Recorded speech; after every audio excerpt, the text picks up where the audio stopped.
Just 10 years ago, tourism in Cuba was breaking records. Millions of tourists visited the island, many of them Americans. But now, Havana hotspots that were jam-packed before are empty. ¿Cómo está el turismo? Malo, mira, no hay turismo. Sí. ¿Qué turismo va a venir si en un país que no hay ni corriente, ni agua, ni gas, ni para cocinar? ¿Qué turismo va a venir? The Trump administration's effective oil blockade on the island is now into its 7th month, compounding long-standing problems with the island's struggling, state-controlled economy. Power is now on for only a couple of hours a day for most people. With no jet fuel, most international airlines are no longer flying to and from the island. And there's next to no gasoline for Cuba's classic cars. En el día puedes dar una vuelta. Hay veces que no das ninguna. In May, new US sanctions threatened hotel companies doing business with companies owned by the Cuban state. International hotel operators promptly pulled out, including Spanish giants Meliá and Iberostar. As a result, 25,000 hotel workers are now without a job, according to Cuban Prime Minister Manuel Marrero Cruz. Hoy compré la menos mala que había en camino. Private boutique hotel owners Julia and Silvio are among the hundreds of thousands of Cubans who rely on tourism. Ahí no hay turismo, no existe el turismo, o sea, eso no existe.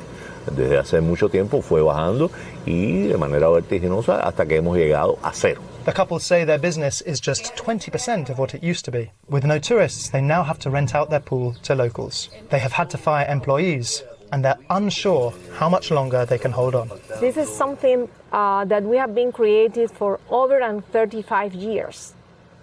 So it's my life on every corner. To give up, it is something that I don't want to think about.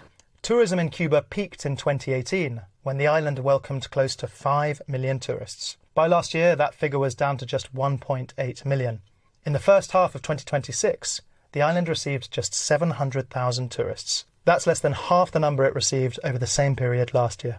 10 years ago, I was reporting here when the first US cruise ship in over half a century was allowed to dock in Havana, right here behind me. Then they came one after the other. But these days, none come, and this affects everyday Cubans. Yoandri used to work as a tour guide. He met his wife only when she was working for another tour operator. They are both now unemployed and have been for months. The reality is that there's many people that are relying on tourism. I'm relying on tourism. My family is relying on tourism. So the common people, the common Cubans are the ones that are really affected by the whole situation. Being without income and transportation is stressful. And then there's the power outages. Hey. No! They suffer, They suffer. It's heavy. I can't feed my family as well as I would like, as they need. I give them what I find, what I can. Earlier this summer, the ruling Communist Party announced major policy changes, more space for the private sector, which it hopes will haul the island out of its grueling economic crisis. But as iconic locations around the island remain empty, and with Secretary of State Marco Rubio saying there will be no escape valves, the fate of those who rely on visitors looks bleak. Ed Augustin, NBC News, Havana. We thank you for watching, and remember, stay updated on breaking news and top stories on the NBC News app or watch live on our YouTube channel.